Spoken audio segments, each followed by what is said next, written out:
அனைவருக்கும் இனிய வணக்கம். நான் உங்கள் தீர்க்கதரிசி அபிதாசன் பேசுகிறேன். இன்னைக்கு நம்ம பார்க்க இருக்க தலைப்பு என்ன பார்த்தீங்கன்னா, எம்ஜிஆர் அவர்களின் பிறப்பு ரகசியம் தான் பார்க்க போறோம். இந்த வீடியோல முழுக்க முழுக்க நம்ம யாருமே சொல்லாத ரகசியத்த தான் சொல்லப் போறோம். அதனால நம்முடைய புதன்குரு தீர்க்கதரிசி சேனல நீங்க சப்ஸ்கிரைப் பண்ணி வச்சுக்கங்க. அங்க இருக்க பெல் ஐகானையும் பிரஸ் பண்ணி வச்சுக்கங்க. லைக் பண்ணுங்க, ஹைப் பண்ணுங்க, கமெண்ட் பண்ணுங்க. எம்ஜிஆர் அவர்கள் பிறப்பு ரகசியம் பார்த்தீங்கன்னா, கிட்டத்தட்ட அவரு பிறந்த வருஷம் பார்த்தீங்கன்னா, பிறந்த தேதி 17ஆம் தேதி 1வது மாசம் 1917. இந்த வருஷத்துல பிறந்தாரு. டைம் பார்த்தீங்கன்னா 9:15 AM பிறந்து வந்திருக்காரு.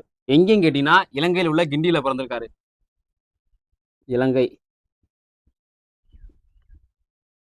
இலங்கையில பிறந்திருக்காரு. ஸோ இந்த நாளை வேணா நம்ம கரெக்டாக எடுத்துக்கலாம். பட் இந்த டயம் கரெக்டாக தான் கேட்டீங்கன்னா டயம் கரெக்டாகவே வரல. எம்ஜிஆர் அவர்களுக்கு பிறப்பு நிலை கரெக்டாகவே வரல.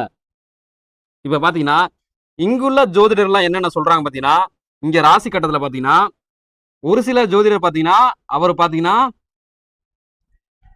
துலாம் ராசியும் கும்ப லக்னம்னு சொல்றாங்க. ஒரு சில ஜோதிடர் பார்த்தீங்கன்னா அவரு தனுசு ராசியும் மீன லக்னம்னு சொல்றாங்க. இப்படி நிறைய ஆளுக்கு, அதாவது ஒவ்வொரு ஜோதிடரும் ஆளுக்கு ஆளு அவங்களுக்கு இஷ்டத்துக்கு ஒன்று சொல்லிக்கிட்டே இருக்காங்க.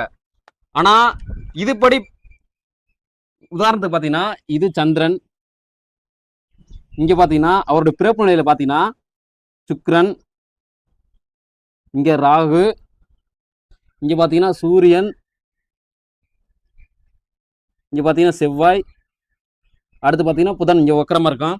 இதை பார்த்தீங்கன்னா ஒரு சில ஜோதிடர் இந்த லக்கணம் சொல்றாங்க. ஒரு சில ஜோதிடர் பார்த்தீங்கன்னா கன்னி வீட்டில் லக்கணம் இருக்குன்னு சொல்றாங்க. அடுத்து பார்த்தீங்கன்னா குரு வந்து பார்த்தீங்கன்னா மேச வீட்டில் இருக்கு. கேது பார்த்தீங்கன்னா மிதுன வீட்டில் இருக்கு. இப்போ சனி பார்த்தீங்கன்னா கடகத்து வீட்டில் இருக்கு. சனி இங்கேயும் சனி வக்கரமாக தான் இருக்கும். ஒரு சிலர் ஜோதிடர் பார்த்தீங்கன்னா ஒருத்தவங்க பார்த்தீங்கன்னா இங்க இருக்கிற கும்ப லக்கணம் சொல்றாங்க, ஒருத்தவங்க பார்த்தீங்கன்னா இங்க இருக்க கன்னி லக்கணம் சொல்றாங்க, ஒருத்தவங்க பார்த்தீங்கன்னா கடகராசின்னு சொல்றாங்க, ஒருத்தவங்க பார்த்தீங்கன்னா இங்க இருக்க துலா ராசிக்காரர்களும் சொல்றாங்க. இது ராசி. இதுபடி நம்ம ஜோதிடம் போட்டா சரியா வருமா கேட்டீங்கன்னா கண்டிப்பா நமக்கு சரியா வராது. ஏன் கேட்டீங்கன்னா நான் ஆல்ரெடி சொல்லிட்டேன், அவரோட பிறப்பு நேரம் கூட சரியா வரவே இல்லை. நம்மளுடைய ஜோதிடம் என்னன்னு கேட்டீங்கன்னா நம்ம எப்படி சொல்றோம் கேட்டீங்கன்னா ஒரு ஒரு மனித, அதாவது ஒருத்தவரை பார்த்தோம்னா அவங்களுடைய செயல்பாடுகளையும், அதாவது அவங்களுடைய குணங்களை வச்சு அவங்களுடைய ராசி அல்லது லக்கணத்தை சரியா நம்மளால எடை போட்டு சரியா தீர்மானித்து சொல்ல முடியும். இப்ப நம்ம எல்லாமே தீர்க்கதரிசி மூலியமா தான் சொல்ல போறோம். சரிங்களா? நல்லா கவனிச்சுங்க. இப்ப பாத்தீங்கன்னா எம்ஜிஆர் அவரு எப்படி பிறந்து வந்தாருன்னு கேட்டீங்கன்னா ஃபர்ஸ்ட் நல்லா தெரிஞ்சுங்க, எம்ஜிஆர் அவர் புண்ணியம் செய்தவர். ஏன் இந்த வார்த்தையை நான் சொல்றேன்னு கேட்டீங்கன்னா பிறப்புலயே புண்ணியம் செஞ்சிருக்காரு. நல்லா கவனிச்சுங்க, பிறப்புலயே அவரு புண்ணியம் செஞ்சிருக்காரு.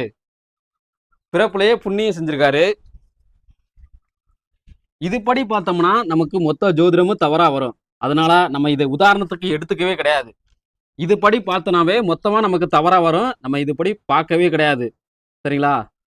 இப்ப பாத்தீங்கன்னா நம்மளுடைய தீர்க்கதரிசி அணுகுமுறை எப்படி இருக்குன்னு கேட்டீங்கன்னா அவர் பாத்தீங்கன்னா சனி யுகத்துல பிறந்திருக்காரு.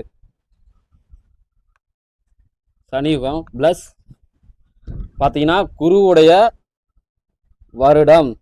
ரெண்டாவது பாத்தீங்கன்னா சந்திரன் கிரகத்துக்கு சொந்தமான மாசத்துல பிறந்திருக்காரு. இப்ப நாலாவது பாத்தீங்கன்னா புதன் கிரகத்துக்கு சொந்தமான நாள்ல பிறந்திருக்காரு. அஞ்சாவது பாத்தீங்கன்னா குரு கிரகத்துக்கு சொந்தமான நேரத்துல பிறந்து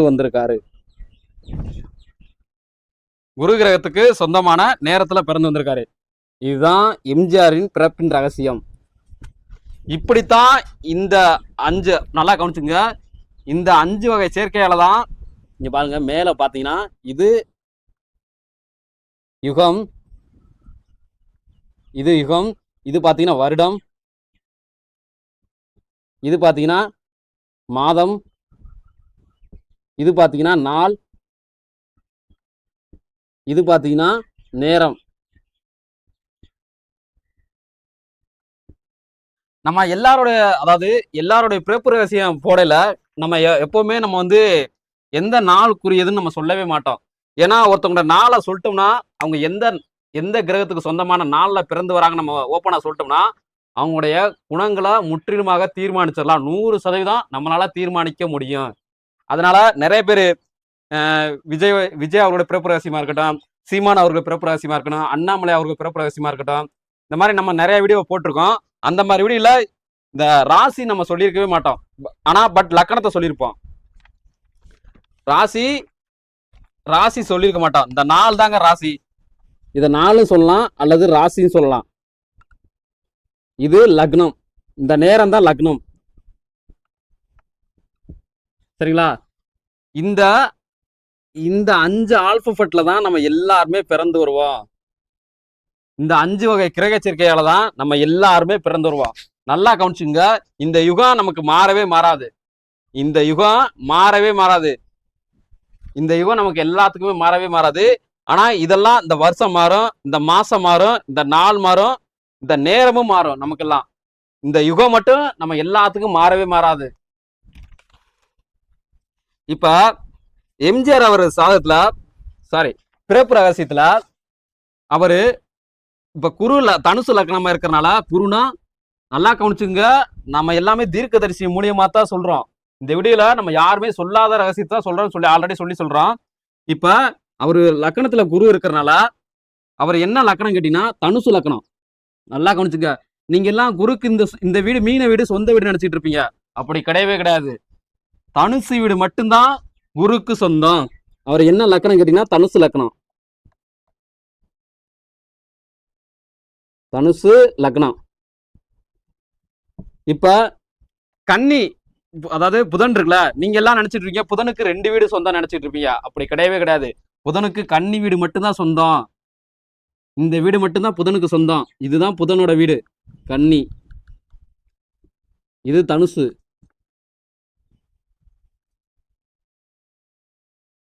இங்க பாத்தீங்கன்னா கன்னி. சரிங்களா? இப்ப அவர் பாத்தீங்கன்னா கன்னி ராசி தனுசு லக்கணத்துல பிறந்திருக்காரு. நம்ம எல்லாரும் அதாவது நான் ஆல்ரெடி சொல்லிட்டேன், நம்ம எப்பவுமே ராசி சொல்ல மாட்டோம். இந்த வீடியோல நம்ம ராசியும் சொல்லியிருக்கோம். ஏன்னா எம்ஜிஆர் அவர்கள் இறந்துட்டாரு. அந்த ஒரு காரணத்துல மட்டும்தான் நான் ராசி சொல்லியிருக்கேன். இப்ப இவர் இப்படி பிறந்திருக்காருல, இப்ப பாத்தீங்கன்னா இவர் நார்மலா பிறந்திருக்காருன்னு கேட்டீங்கன்னா எம்ஜிஆர் அவர்கள் நார்மலா பிறக்க கிடையாது. ஏன்னு கேட்டீங்கன்னா அவரு நட்பு கிரக சேர்க்கையில பிறந்து வந்திருக்காரு. நல்லா கவனிச்சுங்க. புதன்னாலும் நம்ம வாழ்ற பூமி. நல்லா கவனிச்சுங்க. புதன்னா நம்ம வாழக்கூடிய பூமி. நம்ம வாழக்கூடிய பூமிக்கு இன்னொரு பேர் தான் புதன். இப்ப இவர் நட்பு கிரக சேர்க்கையில பிறந்து வந்திருக்காளா? இப்ப குருக்கு நட்பு கிரக சேர்க்கை அல்லது யோக கிரக சேர்க்கை பாத்தீங்கன்னா 2 இருக்கு. ஒண்ணு பாத்தீங்கன்னா இப்ப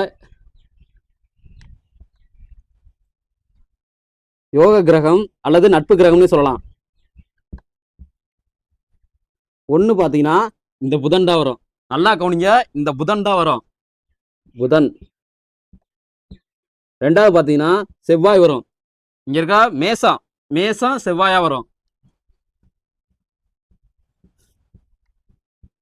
செவ்வாயின் வந்துட்டாவே மேச வீடு மட்டும்தான் செவ்வாய் கிரகத்துக்கு சொந்தமான வீடு. நீங்க இங்க இருக்க விருச்ச வீட நினைக்காதீங்க. விருச்ச கிரகத்துக்கு வேற ஒரு வீடு வேற ஒரு கிரகம் சொந்தமான கிரகம். இப்ப நான் சொல்லிட்டேன்ல, இப்ப பாத்தீங்கன்னா இப்ப அவருக்கு யோக கிரகமே பாத்தீங்கன்னா 2 ஒண்ணு புதன், இன்னொன்னு செவ்வாய். இவரு யோக கிரக சேர்க்கையில பிறந்து வந்துட்டாரு. இப்ப புதன் எந்த ஒரு கிரகமும் நல்லா கவனிச்சுங்க. எந்த ஒரு கிரகமும் நட்பு கிரகங்களோட சேர்ந்து குருவுடைய மாசத்திலேயோ அல்லது குருவுடைய வருஷத்திலேயோ அல்லது குருவுடைய மாசத்திலேயோ அல்லது குருவுடைய நேரத்திலேயோ பிறந்து வந்துட்டாருன்னா இதே செவ்வாய் மேச ராசிக்காரங்களா இருந்துட்டாலும் சரி அவங்களுக்கு இந்த மாதிரி புண்ணியம் செய்தவன் தான் வரும். அவங்களுடைய சொந்த பிறப்புல அவங்களுக்காக பெருசா எதுவுமே வாழ்ந்திருக்கவே மாட்டாங்க. அந்த ஒரு காரணத்தினால மட்டும்தான் அதுக்கு பேரு புண்ணியம் செய்தவன்.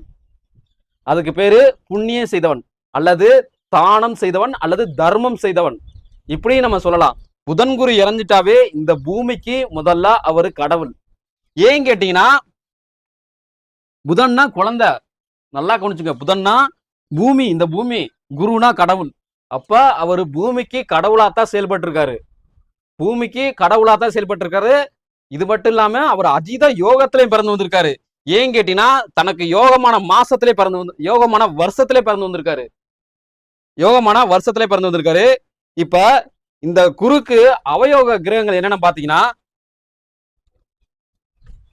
அவயோக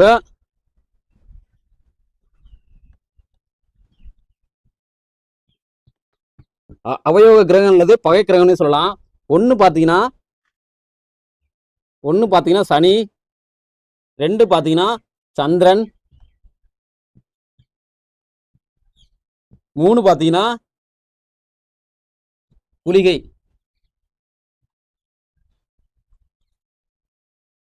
புலிகை 3 பாத்தீங்கன்னா குளிகை. இந்த 3 கிரகங்களும் இந்த குருக்கு பகையான கிரகங்கள். நல்லா கவனிச்சுங்க. இந்த 3 கிரகங்கள், சனியும் சரி, சந்திரனும் சரி, குளியும் சரி, இந்த 3 கிரகங்களுமே யாரா இருந்தாலும் சரி, லக்கணத்துல குரு இருந்துட்டாவே இந்த 3 கிரகங்களும் பகையா வந்துடும். இப்ப இந்த லக்கணத்துல யாருக்கு குரு இருக்குங்கன்னா, இப்ப ரீசெண்டா நம்மளோட சிஎம் இருக்கா பாத்தீங்களா, நம்மளோட சிஎம் விஜய் அவர்களுக்கு சேம் அவரும் இந்த தனுசு லக்கணக்காரர் தான். அவரும் தனுசு லக்கணக்காரர் தான். சோ நம்ம எல்லாமே தீர்க்க தரிசி மூலியமா தான் சொல்றோம். இப்ப லக்கணத்துல குரு இருந்துட்டாவே நல்லா கவனிச்சுங்க, அவங்களுடைய பெட் குரூப் பாத்தீங்கன்னா பி பாசிட்டிவா தான் வரும். லக்கணத்துல குரு இருந்துட்டாவே ஆட்டோமேட்டிக்கா அவங்களுக்கு பி பாசிட்டிவா தான் வரும். இப்ப இவரு குருவுடைய வருஷத்துல பிறந்து சந்திரனோட மாசத்துல பிறந்திருக்கனால இவருக்கு பாத்தீங்கன்னா கிட்டத்தட்ட இவரோட இல்லற வாழ்க்கையில ரொம்ப அடி வாங்கியிருக்கான். நான் ஆல்ரெடி சொல்லிட்டேன், சந்திரன் இங்க இருக்க குரு சந்திரனுக்கு பகை கிரகம்னு நான் ஆல்ரெடி சொல்லிட்டேன். அப்பனா அவரோட இல்லற வாழ்க்கையில 1 அல்லது அதற்கு மேற்பட்ட பெண்களோட திருமணம் ஏற்பட்டிருக்கு. ஏன் காரணம் கேட்டீங்கன்னா, அதுக்கு இதுதான் காரணம். குருவுக்கு, அதாவது சந்திரனுக்கு குருவை சுத்தமாவே பிடிக்காது. சந்திரனுக்கு குருவை சுத்தமாவே பிடிக்காது. ஏன்னா சந்திரன் ஒரு அமைதியான கிரகம், குரு ஒரு தர்ம கிரகம். அது என்ன தப்பு செஞ்சாலும் தண்டனை கொடுக்கக்கூடிய ஒரு நிலையில இருக்கக்கூடிய ஒரு மனிதர்களை குறிக்கக்கூடிய ஒரு கிரகம்னா அது குரு கிரகம் மட்டும்தான். நான் ஆல்ரெடி சொல்லிட்டேன், குருனா கடவுள்னு சொல்லிட்டேன்.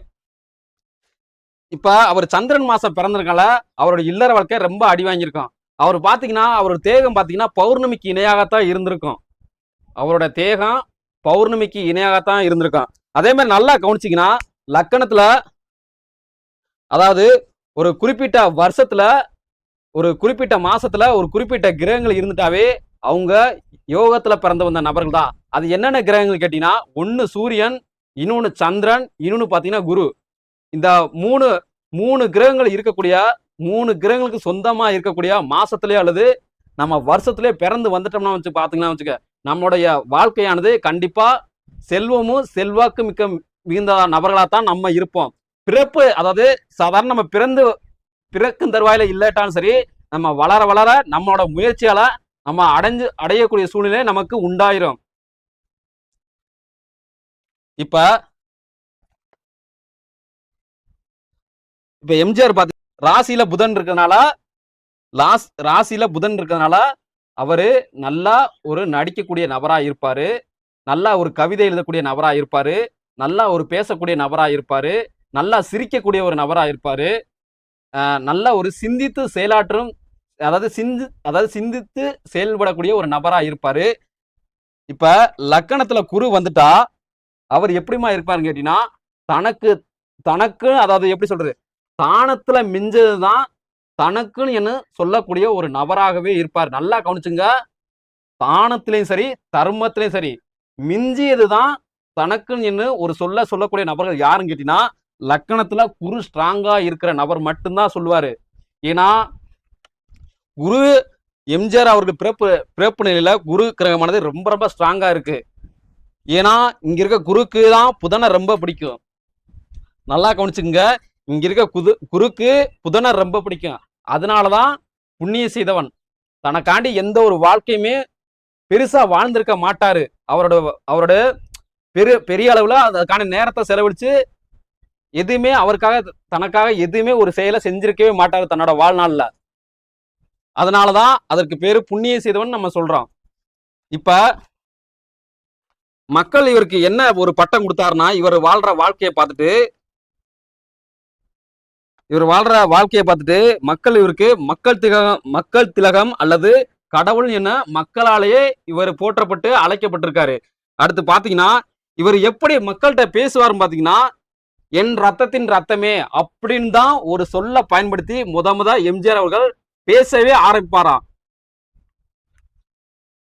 இப்ப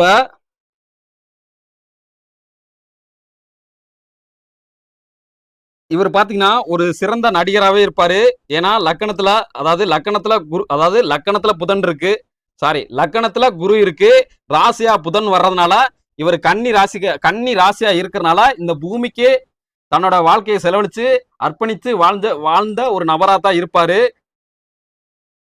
இவர் எவ்வளவு படிச்சிருக்காருன்னு கேட்டீங்கன்னா, பெருசா எதுவும் படிக்கனா கிடையாது. இவர் வெறும் 12th வரதான் படிச்சிருக்காரு. நல்லா கவனிச்சுங்க, வெறும் 12th வரதான் படிச்சிருக்காரு.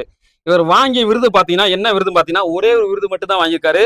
அது பாரத ரத்னா விருது. அவரு பாரத ரத்னா விருது.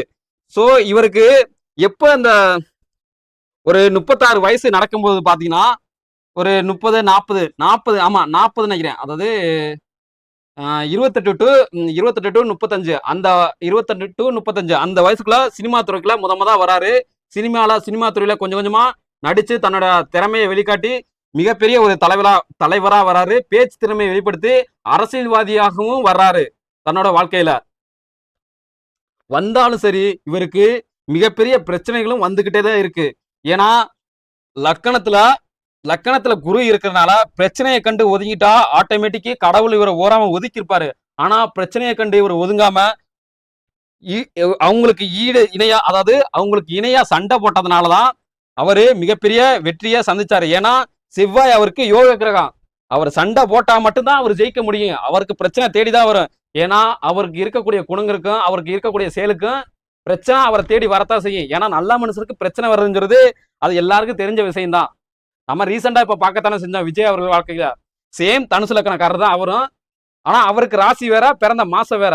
இவருக்கு பிறந்த மாசம் வேற, இவருக்கு ராசி வேற.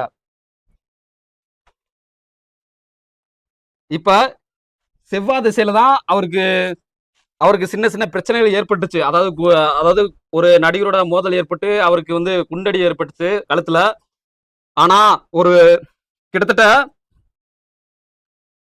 1972 பிரச்சனை எல்லாம் முடிவாகி 1972 பிரச்சனை எல்லாம் முடிவாகி அவரு எப்ப கட்சி ஆரம்பிக்கிறாருன்னு கேட்டீங்கன்னா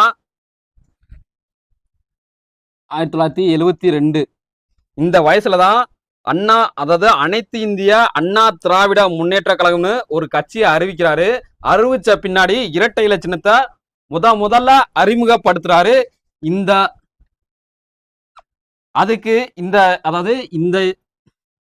இந்த வருஷத்துல அறிமுகப்படுத்துறாரு. அப்போதைக்கு அவருக்கு புதன் திசை ஸ்டார்ட் ஆகும்போதுதான் அவரோட வாழ்க்கையில முதலமைச்சரை ஆகுறாரு. 62 வயசுல 1977 முதலமைச்சரா தமிழ்நாட்டுக்கு பொறுப்பேற்றுக்கூடிய ஒரு நபரா இருக்காரு. பாத்தீங்கன்னா 1987 இறந்துடுறாரு. கிட்டத்தட்ட அவர் 70 வயசு வரதான் வாழ்ந்திருக்காரு. 70 வயசு வரதான் வாழ்ந்திருக்காரு.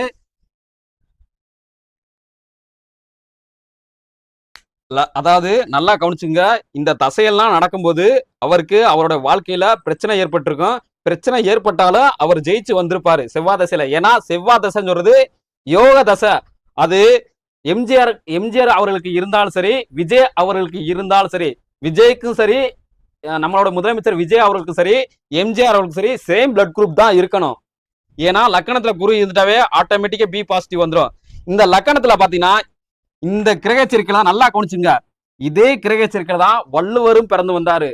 இதே கிரக சேர்க்கையில தான் இந்த 2 கிரக சேர்க்கையில தான் இந்த 2 கிரக சேர்க்கை தான் வள்ளுவரும் பிறந்து வந்தாரு, பாரதியாரும் பிறந்து வந்தாரு இந்த பூமிக்கு. சோ இது போல பல அருமையான தகவலை நீங்க தெரிஞ்சுக்கணும் ஆசைப்பட்டீங்கன்னா நம்மளுடைய புதன்குரு தீர்க்கதரிசனம்ல நீங்க சப்ஸ்கிரைப் பண்ணி வச்சுங்க. அங்க இருக்க பெல் ஐக்கானை பிரஸ் பண்ணி வச்சுங்க. பாய். மீண்டும் புதிய ஒரு தலைப்பில் சந்திப்போம்.